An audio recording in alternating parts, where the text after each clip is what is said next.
This should make everyone that thinks grass isn't worth being around.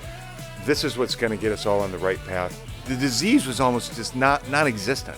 Golf really is it's leading the charge of environmental concerns, and we're actually making everything safer. Dr. Thom Nikolai, welcome to Changing the Business of Golf. Thom, in this series I asked my guests to talk about 3 ideas that they feel would change the business of golf for the better, and we'll get on to that in a moment. But first, let's learn a little bit about you. You are a Senior Turfgrass Academic Specialist at Michigan State University. You're the author of The Superintendent's Guides to Controlling Putting Green Speed, and you're probably best known as the Doctor of Green Speed, which is a nice title to have. But just tell me a little bit about your role and also your journey into golf. I started playing golf very young. My father was a golfer, so I started playing about the age of 9. I think that was probably too early for me because I got bored and hated it. But it was where I started, and I started playing at a place called Lilac Brothers Golf Course. After I got out of high school, and I was pretty much a troubled youth. After I got out of high school, I went and worked in factories. That got kind of old. I knew I didn't want to be there. I put on a backpack. I left for a year, came back, and decided to go to school for veterinary medicine. But before I started that, I worked at the Lilac Brothers Golf Course, who were 2 twin brothers. And the grounds crew was those 2 guys in their mid-70s and me. So they had stories about their friend Walter Hagen. And They knew Walter Hagen? Yes, they helped him make golf clubs. And they sold their patent to Spalding. That allowed them to buy a driving range. And then after that, they bought land, and the 2 of them alone built their golf course, which was supposedly a links-style type course. It was over 7,000 yards. It was a beast. It was great. It was a fun course. And then working with them and the stories they had was great. I went to school, college, Michigan State University. But this is where turf got you. You got the turf bug. Yeah, I was going for veterinary medicine. Decided I was living in an imagination land. I had visions of going and helping a farmer deliver a calf that was stuck in a cow at 2 a.m. Like, I just had this huge romantic vision. And then I took a class called cattle production and realized it was the exact same thing as working in a factory. You just put them out, and I'm like, I don't want to do this. So I ended up, they had a turf program. I went into the turf program, was a superintendent I was out in the real world for about 5-6 years, and I got a phone call to come back if I wanted to end up helping with World Cup, because we were preparing World Cup for the first indoor match ever. And I thought, this is so stupid, I can't miss it. And that led to me getting into research. Thom, your first change for the business of golf is to implement best management practice in water conservation. Tell me about that. Well, water's the key. I'm from the state of Michigan. I grew up there, and most people don't know this, but most people can find Michigan or know where it is because it looks like a mitten. And it looks like a mitten because it's surrounded by 5 Great Lakes. And in those 5 Great Lakes are 20% of the world's fresh water that's on the surface of the planet. It's an astounding number. And our turfgrass program in the early 90s, late 80s, early 90s, we were one of the first states that golf got sort of the evil eye. Pesticides and everything. So we were one of the first to get all our regulations in order. We created something called the Michigan, and because golf course superintendents demanded it, we invented something called the Michigan Turfgrass Stewardship Program. And you know, shops used to have drains in them, and so if there's a gas leak or a pesticide leak or anything, it would go through the drain and go into the ditch. Now everything's in catch basins. Okay, everything's protective. We have buffer zones. We changed the way everything went. And now we're at this really strange area where we're beginning to be told that we might have water regulations for irrigation in our state. If you have water regulations in our state, they're going to be everywhere. So it all has to do then with what can we do to minimize the use of water or maximize what we are using. So we're doing research now. There's two main things. We're looking at two types of construction greens right now. One of them is called the Variable Depth Root Zone, VDR. It was the brainchild of Dr. Paul Rieke. Dr. Paul Rieke's idea was in a standard root zone is a 12-inch depth of sand, okay? Sand, peat, sand, whatever, but USGA specifications. A variable depth root zone, at the top of the slopes on the green, you'd have 8 inches of sand, and at the low points of the green, you might have 16 to 20 inches of sand. What this does is when you irrigate or it rains, the volumetric moisture content is the same in all regions. So you don't get dry spots on the top, and you don't get excessive water, mold, or algae in the lower areas. So it just evens it all out. So that's something that I'm pretty sure will end up being part of the USGA specifications. I would guess in the next 3 to 5 years. But you've been involved in the technology and innovation of water conservation and moisture management, going back to the very earliest moisture meters. I worked with a person by the name of Dr. Paul Rieke. Dr. Paul Rieke had this idea of using a TDR, time domain reflectrometry. And when people visualize that now, I'm sure, they see ones that we put in the ground, or they see ones that you handheld, and they're great devices to manage water with. But what we were doing was building them. They didn't exist yet. We got a cable machine, and the cable machine works in such a way, if you're the cable guy, and there's a break in a long line, like a telephone line thing, but a cable, and there's a break, you'd hook up this machine, and it would tell you where the break was, 200 yards away, whatever. And Dr. Rieke realized that you could use this instrument if you built the wires and everything, bury it in the soil, and find out what the volumetric moisture sample was. So we used to build them while we built these different root zones, found out all these things worked, and lo and behold, I think we first built one in 1988 or something around then, and kept doing research with it. And by the beginning of this century, companies started making them. And they are the technology that can save you gallons and gallons and gallons. And this is the point, isn't it? Because it's having the data to understand where moisture is or where water is needed, but also where it can be saved. So it becomes more targeted, and in doing so, you can actually reduce the amount of total water consumption. Yeah, the best way to use it is if you use a TDR, it gives you the volumetric moisture content, which to most people doesn't mean anything, but it gives you a number. And you should base that number when you first buy your TDR. You go out and you look at your green and you put your TDR in the ground, and you get numbers for weeks, months, whatever. What number you want is when it starts to wilt. You want to know when it starts to wilt, and whatever that number is, that's getting you to wilting point. So you now know you don't want to get there. You want to stay as close to that number as possible. So I'll just say the number's 10. If it's sand, it might be a 10. So you want to try and stay around 12, okay? So you're not over-irrigating. You're just trying to stay right at that number, and it gives you very nice playing conditions. If it's a clay-based green or a push-up green, the number's probably closer to 30. And it all has to do with watering to what we call plant-available water. If you water too much, it just goes through the profile you're wasting water, right? And if you water too little, well, you get wilt. So it's a tool that superintendents have absolutely embraced and love. And this is all about the balance between using the right amount of water, the optimized amount of water, but also producing the right playing conditions for the customer. Oh, yeah. Yeah, fast and firm, right?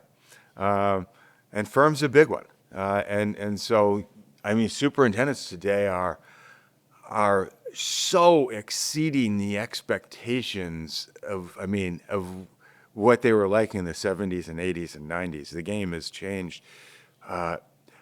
The playing conditions have changed and become so incredible. I mean, when you really think about it, in 1976, 1977, the United States Golf Association did took stimp meter readings in 1,500 golf courses in the United States of America. The average green speed was 6 feet 6 inches. That's what your fairways are now. That's extraordinary. Absolutely.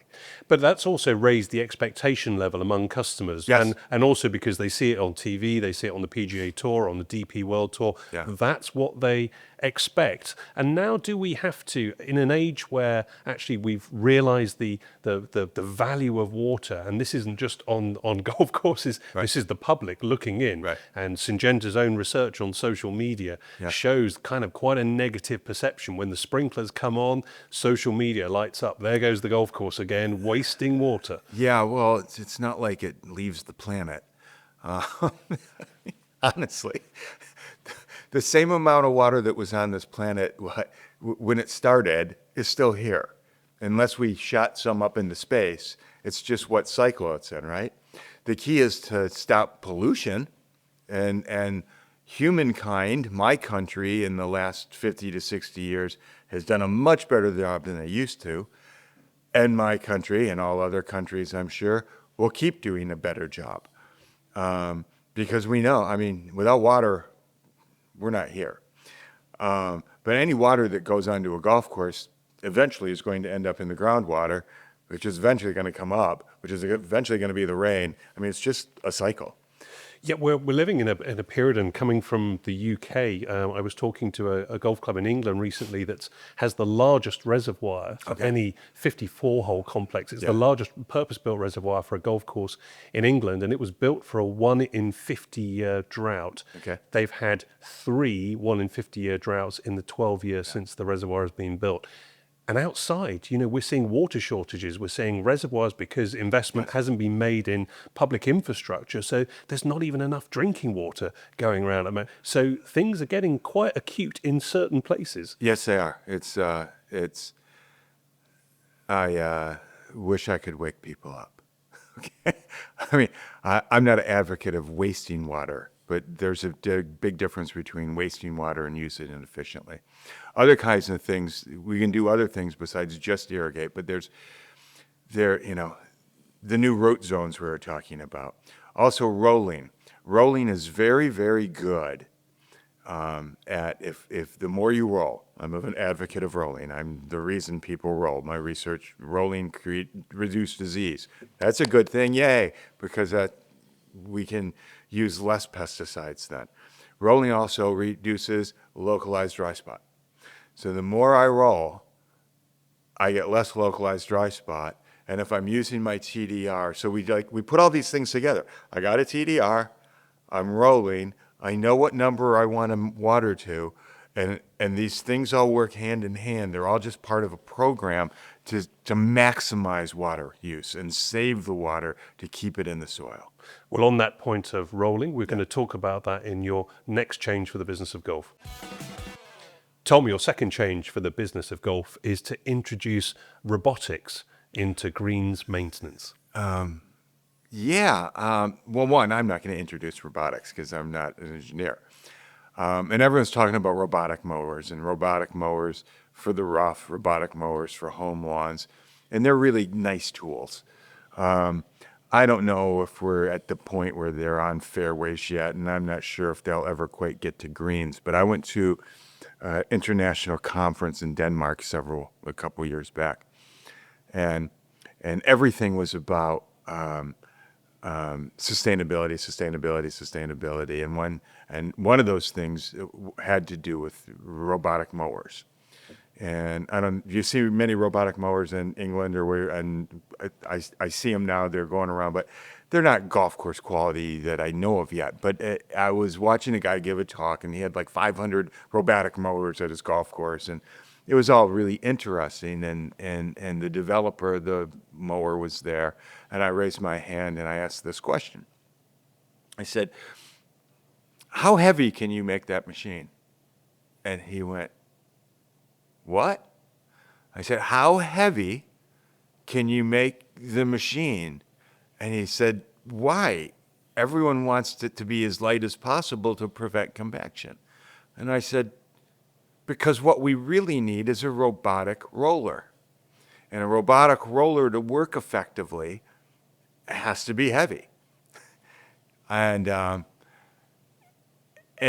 people kind of scoffed at it, but people still incorrectly scoff at rolling in the first place. Again, if that's something that would be, it's such a sustainable machine, a roller is, more than any other. Tell me what rolling does, because this is at the heart of a lot of what you do. Tell me about rolling. Rolling, I started doing rolling research in mid-90s, 1990s. And I started doing it only because I worked the U.S. Open in 1985. And during play, I was the lowest person on the totem pole in the 1985 U.S. Open. It was Oakland Hills. So there was an area then they wanted me that needed to be cleaned in the shop, and it was over. I had to like duck down to get under and pull all the equipment out. There's no lights, and down in the darkest corner, there was something buried there, and I couldn't pull it out, and it was too heavy, and there was no light. And I went and got the assistant superintendent, and we dragged it out and pulled it out. And I went, what the heck is this? And he goes, I think it's a roller. And I said, what's a roller? And he goes, nobody knows. And that's 1985. Oh, this is like a hand-pulled or hand-pushed It was roller? a machine that you could actually ride. Okay. But so I started reading about it when I started doing research, and I just thought, I'm going to start this rolling trial, and I'm going to prove, this is my theory, I'm going to prove that rolling is bad. I'm going to prove that rolling causes compaction. I'm going to prove it causes localized dry spot. I'm going to prove it causes disease. I know, and then I'm going to write a paper, and I get a scientific paper for something no one's ever done. And rolling, by the way, is probably the first mechanical practice that ever happened, because mowers for like a golf green weren't invented until the 1920s. And when they were, everyone stopped rolling. Boom. So any event, I start rolling, and 1 year in, the first thing I see that blows me away is where I'm rolling, I have zero localized dry spot compared to where I have plots that are showing 40 or 50% localized dry spot. And I'm thinking, this is weird. And then the next year I see less disease, primarily dollar spot, and I'm expecting more dollar spot because dollar spot is supposedly moved from green to green and site to site by mechanical practices. Roller's a mechanical practice.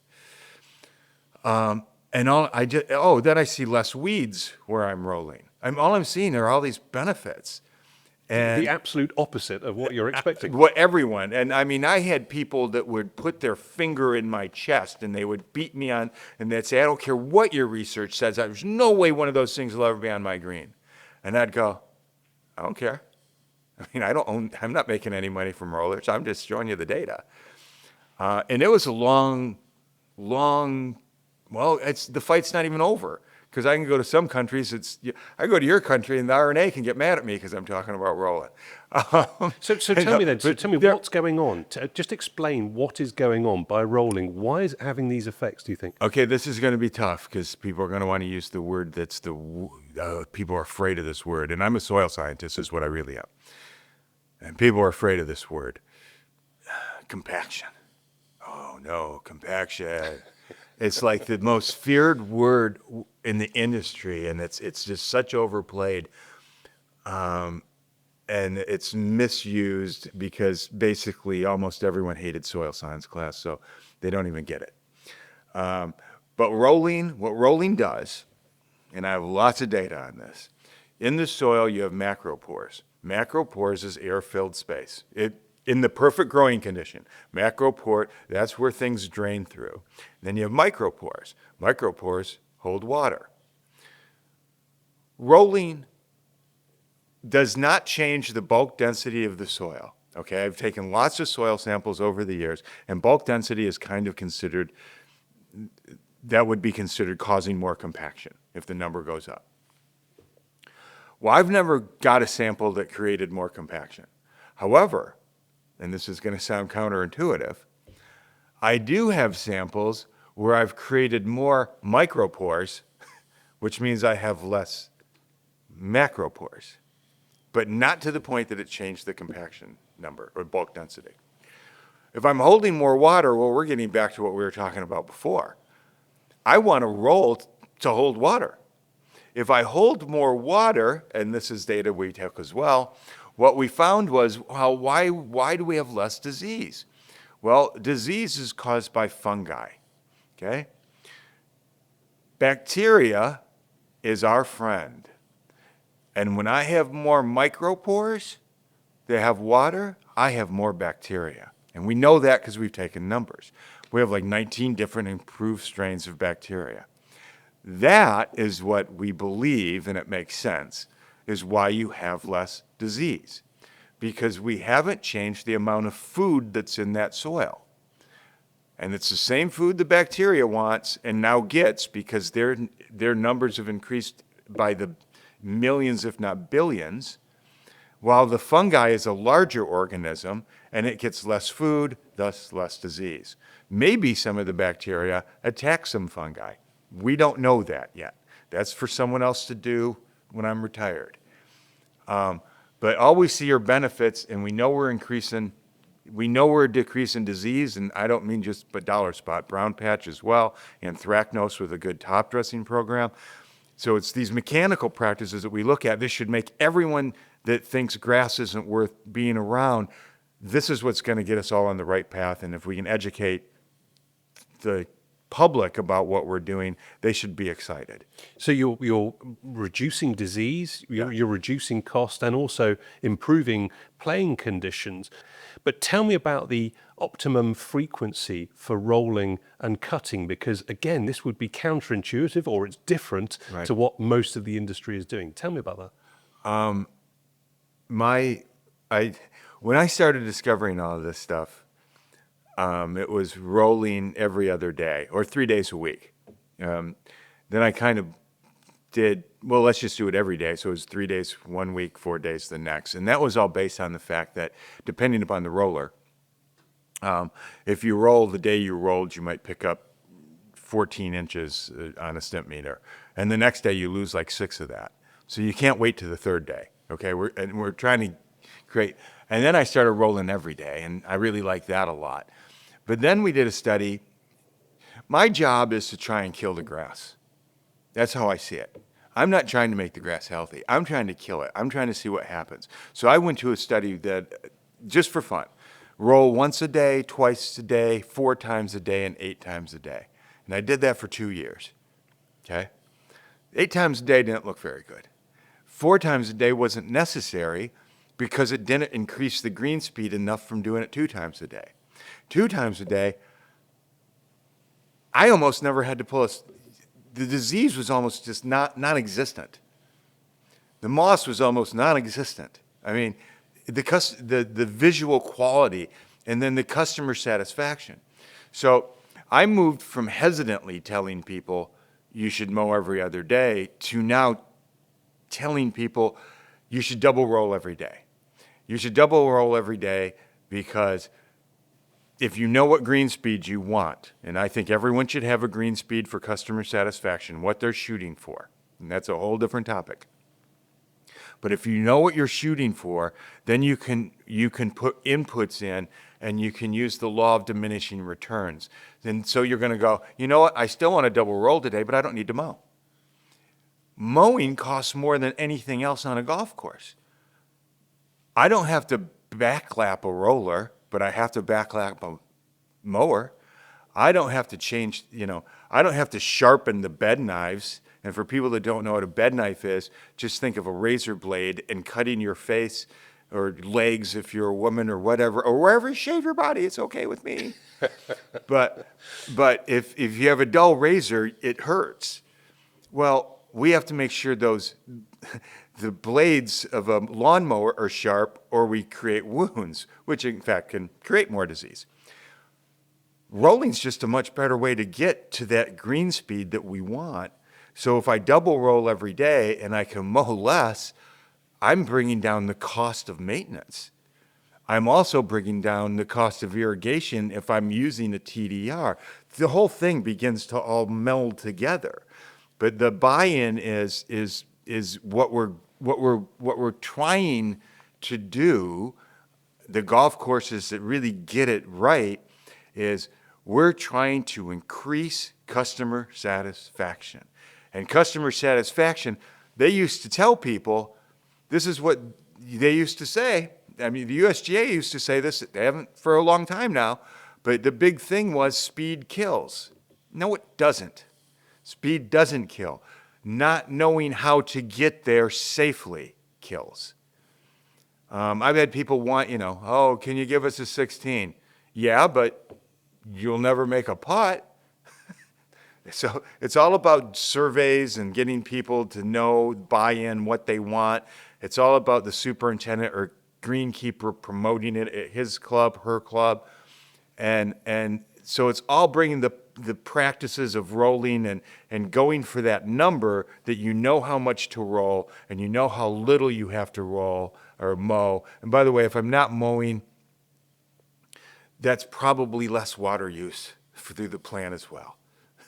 Just the whole thing. Are people still resistant to this approach? Well, some people are.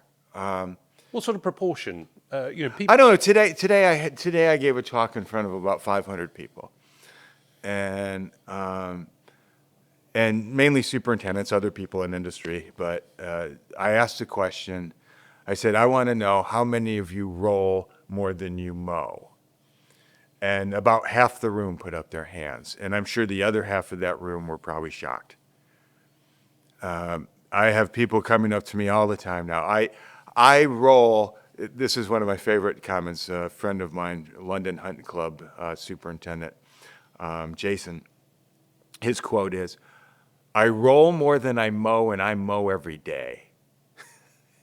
And it's just about, and he's one of the guys that collects clippings and knows, maximizing everything possible to get not only customer satisfaction, but that's all about trying to create the least amount of inputs to make your clientele happy, which, by the way, saves money.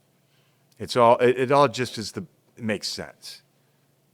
Can you apply the same approach in every region of the country here, but every region of the world? Oh, without question. Thom, your final change for the business of golf is staying ahead of regulation through innovation. Yes. Tell me about that. Another thing we're working on, we talked about variable depth research screens on a past interview. We're also looking at subground irrigation. And that, for regulation, would be water use regulation. And what we're finding with our new subground irrigation plots, and we have, is that we can save. It depends on weather conditions, but basically, on average, through a normal summer in Michigan, we can save 60% irrigation. That's an incredible number. We can save up to 80, and I have a feeling we'll maximize that even better. And just for people who don't know, for non-experts, what is this actually physically? What does this look like? Oh, we have some greens built, and we had a golf course architect build them. It's funny when there's a company called Capillary Hydroponics, and it's a subground green, and water. It's the strangest and stupidest sounding thing in the world, but the entire green is basically in its own bathtub. So, and it's cut in two halves underneath the green. And what we can do is make water go back and forth underneath from one side to the other. Managers in charge. So by doing that, every time it goes from this side to that side, so let's say when it's pushing the water into one side, it's pushing carbon dioxide out. When it's pulling the water down on the other side, it's pulling oxygen in. We're getting maximum use of the water anytime it rains. For 3 years, we've never turned on the overhead irrigation. 3 years. We have we're just filling up the basin underneath the ground, so we're not getting evapotranspiration off of it, right? Or evaporation, I should say. And in time, what we'll be doing is introducing microbes instead of pesticides. It's hard to spray microbes on the surface and have them live. They don't like UV light. Bacteria, and if you spray them on the top, the numbers game doesn't work out. In a normal soccer pitch or a football field, those are about the size of an acre. And in an acre, there's anywhere from 2,000 to 5,000 pounds of bacteria. Now, this blows my mind because you can't see bacteria, but there's a truck out there. And I only bring this up because if you go out with a sprayer and people spray bacteria because it's beneficial to the turf, well, sure it is, but the numbers are so small to try and add them that way. However, if I could put them directly into the basin and have them come up through the bottom, I could get them to multiply. And that would, again, help with disease, it'd be really good like the other topics. So again, staying ahead of regulation, trying to, I'm not anti-pesticide, I'm anti-waste, But I think that's the point, isn't it? There's a lot of people who are looking. This innovation at the moment is looking at the best mix available at the moment, and at the moment that is a mix. But you're also involved in research into biological solutions. Tell me about that. Yeah, this is like a pure accident. Like life is great. It's if anyone's young and you want to know what to do in life, just stay curious and keep looking at things. Back by Dr. Paul Reiki, we started a leaf mulching study all the way back in 1988, 87, somewhere around there. And Paul was starting the study, and this is just mulching tree leaves into a lawn instead of taking it away to the garbage, to the dump. And he started it, and we knew that it would probably create more disease. We thought we were thinking all these bad things. So we just did the study. It really wasn't funded very much. About 8-9 years pass, and then boom, I walk by it one day and start counting. And where we had been mulching these tree leaves in, there were significantly, 20 times less dandelions than where we weren't mulching them in. So I kept playing with this and using lots of different rates.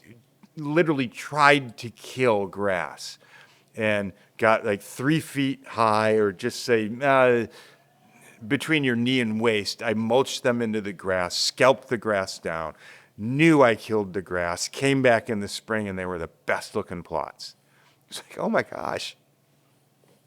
So we kept playing with it and dabbling with it and realized that there was something called allelopathic chemicals in there that were preventing weeds from growing, but we didn't know why. Then about 5 years ago, a person by the name of Dr. Eric Patterson took a job at Michigan State University, and he wasn't only a weed guy, he was a lab rat guy. Skill set I don't have. And we got together, and I told him about these leaves and doing this, and he's like, oh yeah, when I get time. Yeah, when I get time. And about 2 years pass, and he calls me on the phone. He goes, I made tea. I made tea out of these leaves, and I poured them on some seeds, and the seeds died. And I went, and he's like so excited, and I went, well, yeah, I know. I've been telling you, we got to do this.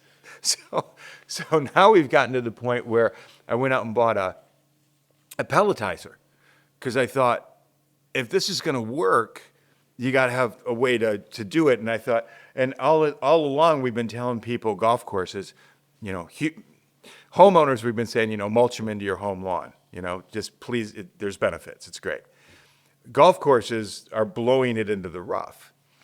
And about 3-4 years ago, I'm like, well, why are we doing that? So we did some studies where we just mowed the leaves into the fairway. And when you say a pelletizer, this is something that compacts. This is before we pelletized it, okay? And when we did that, They greened up much faster in the spring. I mean, they looked great. The snow mold was non-existent. And it's like, oh my God. So then we went out and bought a pelletizer. And a pelletizer, we made little pellets. So think about maybe what hamsters might eat or bunnies or whatever like that. And we made these so that they could be put in a bag as a product. But, we're just thinking ahead. But we put some of these pellets down on a fairway with the thought process that we wanted to kill them. Okay, we're trying to smother it. And we came back in the spring, and it was a Poa annua bentgrass fairway, 50% Poa annua, 50% bentgrass. And when we came back in the spring, lo and behold, the Poa was dead. Now, if you like Poa, that's not a good thing, but some people like to get rid of Poa. So we've identified two compounds now, two naturally occurring compounds and we've done trials in the greenhouse where we put pellets down and we put seeds in a pot, and they germinate and die if we have the pellets. Otherwise, they grow and they look fine. So we've found something that is definitely a natural compound herbicide. Now, I have to say this because this is so meaningful to me. Human beings began farming in 8000 BC. This is the beginning of civilization. Okay, before that, we're nomadic. So if they started farming in 8000 BC, how long did you think it took them to think, God, it'd be neat if we could spray something on these weeds and kill them? Okay? It took mankind until 1945, 10,000 years, to come up with the first selective herbicide. When you think of that scope, okay, and then we absolutely overused pesticides from 1945 into the 80s, into the 90s, because it was a new toy and it was fun. But people learned, oh, wow, this is bad for the environment. I mean, and we had so many things on the endangered species list in the 80s in this country, or the 70s going into the 80s. And we've restricted use or made them more toward the caution label than the danger poison label. And by doing that, I would never argue that a pesticide is safe, but I would argue that it's all terms of risk. And we've done a great job, and I mean the industry of pesticide companies have done an incredibly great job of making these things so they're safe in the water, or they get eaten by microbes so quickly.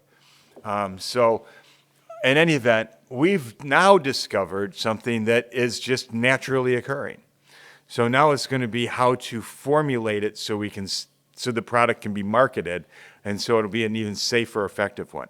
And pesticide companies have been doing this with colorants to reduce diseases and other things. So I know there's a lot of people that just look at this as golf as maybe wasteful, but I would prefer, and if you really knew about it, what golf really is it's leading the charge of environmental concerns, and what we're doing in this business, and I'm not me personally, will ends up going toward agriculture or home lawns, and we're actually making everything safer.